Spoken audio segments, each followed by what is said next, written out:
Alright, let's get on the road. Put the key there.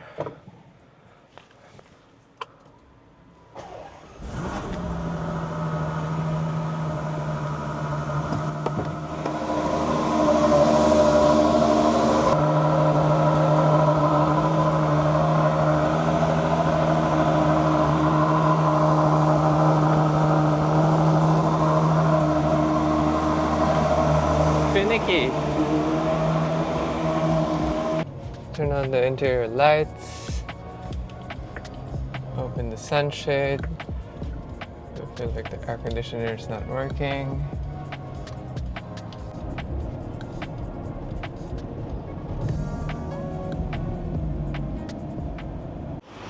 Good day. I didn't want to start this vlog. I didn't want to record this vlog, but I think I have to because ever since I got the Purosangue, it's been plagued with small issues here and there, and it's been driving me nuts.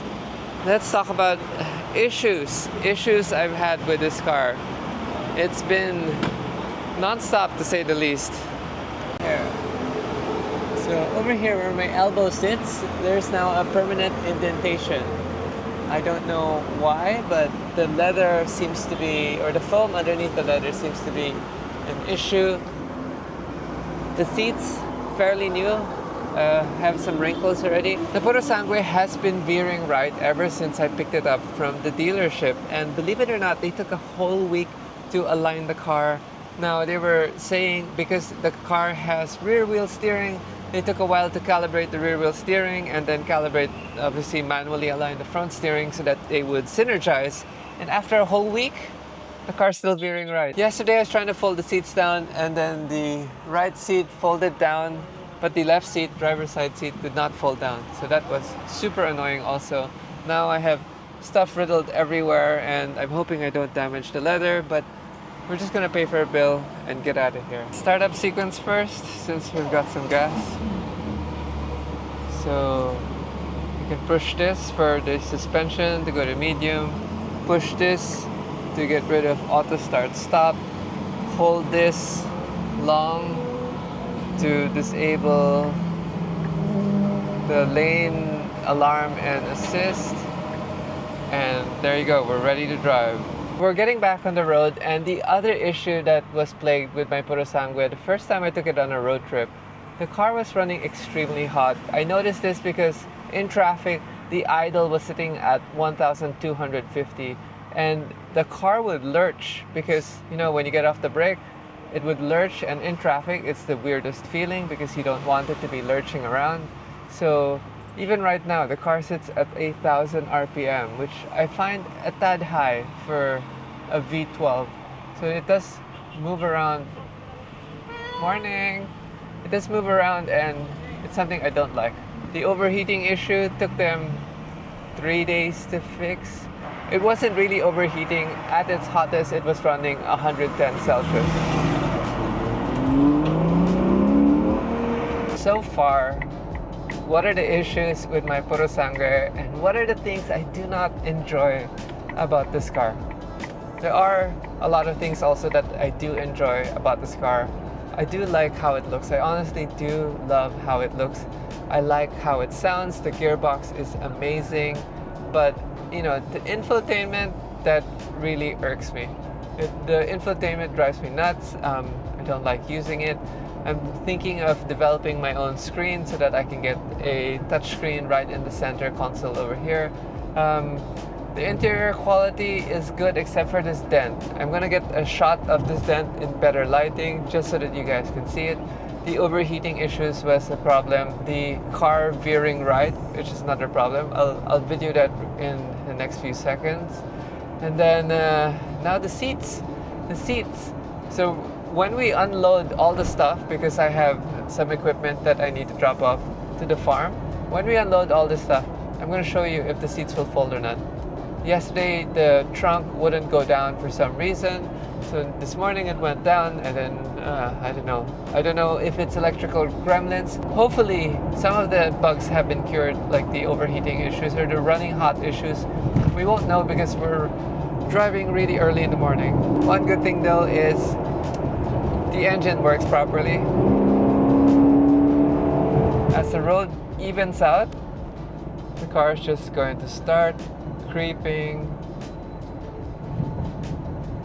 Yep, you see it looking at my mirrors. Oh wow. So if you're thinking, okay, maybe it's the road, I'm gonna keep doing this test multiple times on this drive because it's so annoying. It's much better than before. Before I would really have to fight the steering wheel to keep it centered, and now it just veers ever so slightly, but it still veers. I thought leaving this early would be less traffic, but damn. Let me focus on driving to get out of the city. Moving down to the interior, let's talk about the things I don't like. I don't like that the Apple CarPlay is situated in there and that the reverse camera you have to look through here.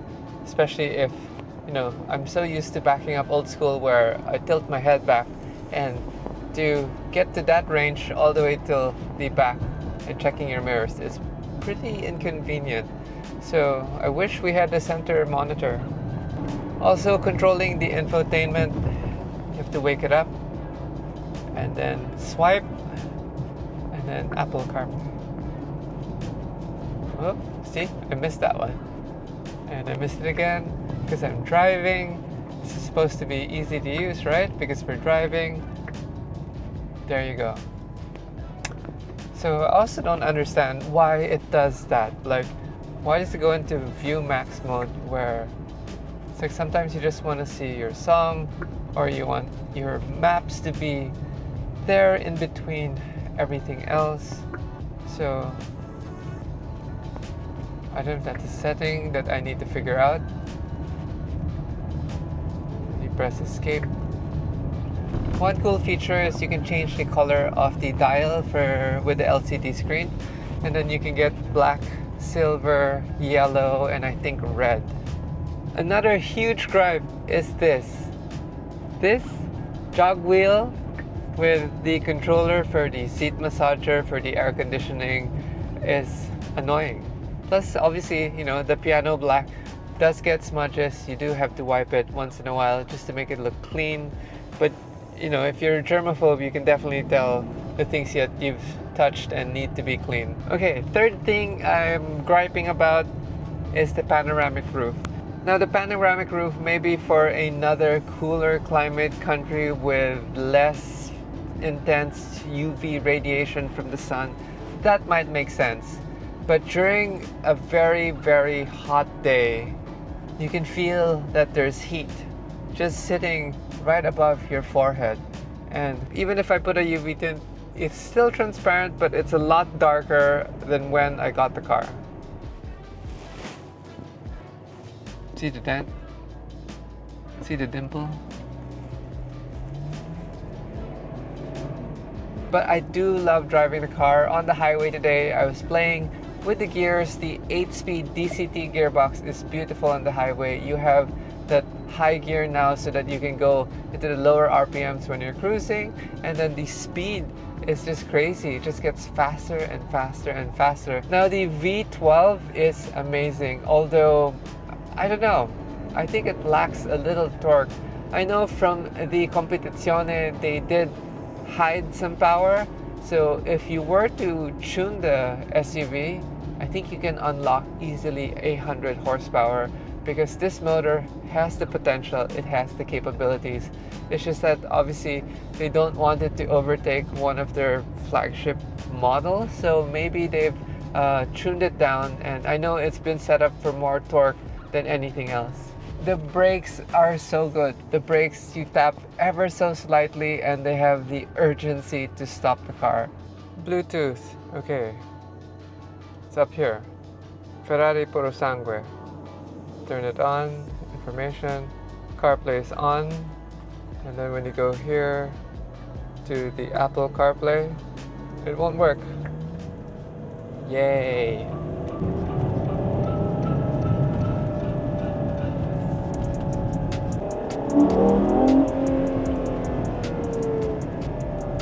Sounds amazing.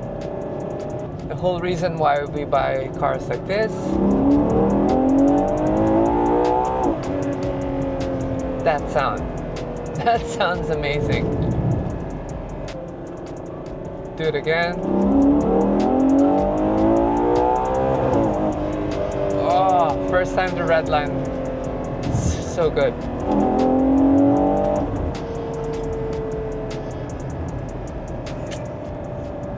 I won't lie, it's not as aggressive probably as the G63 or the Lamborghini Urus or any other turbocharged car, but it sounds the best. An SUV should not have this sound. It just shouldn't. But it does. Sound check.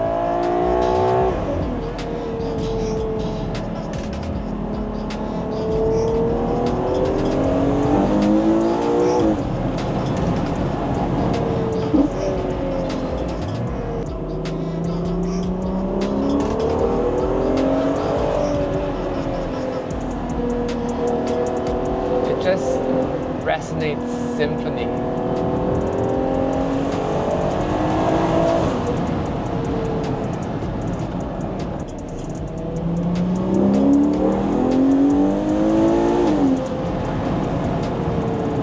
Love it. Even the intake sounds.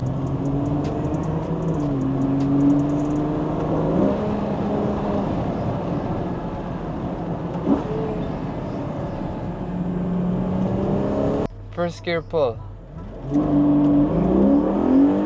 I love how first gear is so short. Literally like just to get the heavy mass moving, and then after that second gear is where you get the speed. Almost at the farm, I had to put the lift kit up just in case that the shrubs are crazy in the middle, because when I brought the car in to Velocita, according to them, we had a lot of grass stuck underneath the car. So one of the other issues I find with the design is that the hood is so far forward that even if I hold the camera at the highest possible windscreen edge, you'll see that you can't see where the end is. So you just have to have an imaginary long bonnet in your head, because I've almost clipped this front end a couple of times. Even with the rear wheel steering, it doesn't really give the car more turning radius, it just gives it more agility. But yeah, with the long bonnet, it's very hard to gauge if you're not aware of it. And home sweet home, finally in the farm. Like it's been raining. Trying to think if I want to do some light off-roading with this and see if it'll get stuck.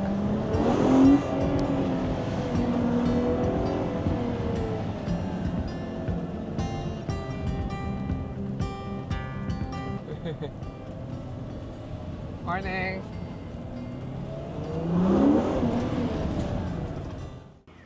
We're gonna try this again. I'm gonna try to fold the rear seats by pushing the buttons here, which are basically these guys. The seat should move forward and they should fold over.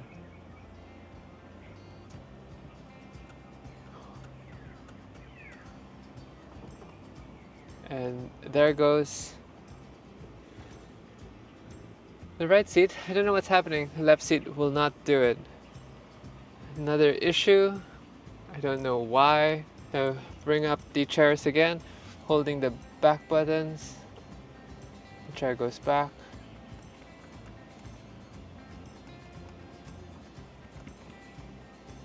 And then I don't know how to make the other chair rise. 1, 2.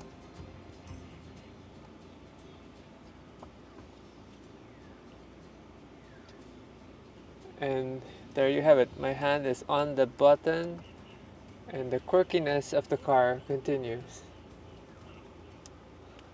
Okay, doing some light trail work. Nothing super challenging with this trail. Hi Lala.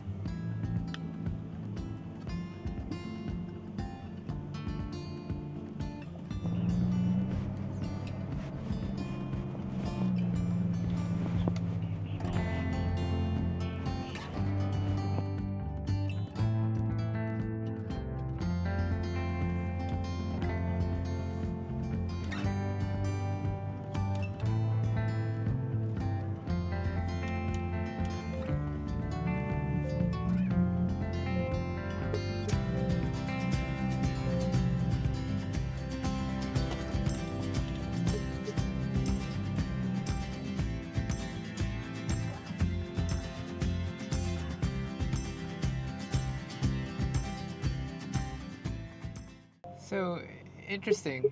This is supposed to be all-wheel drive, but when I'm leaving,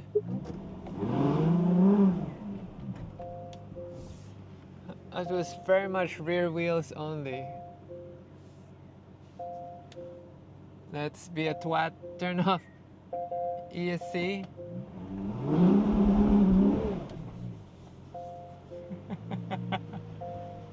It's very much the rear wheels only spinning. Okay, we're gonna investigate this. It's freaking out already because we're trying to bring it off-roading. I go outside. We're gonna hit the ditch. Our low-profile wheels have sunk in. I don't think we should bring it down any further. Okay, so it knows when the nose is going to eat dirt. Yep. Just using the Purosangue to tour the farm. This is paved though. I mean it's got gravel on it. So we shouldn't have a problem.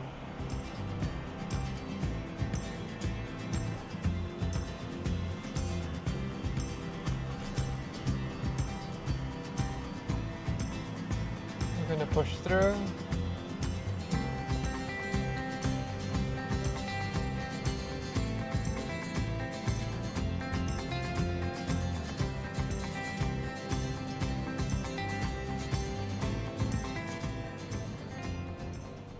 Alright, we're gonna bust a UE here.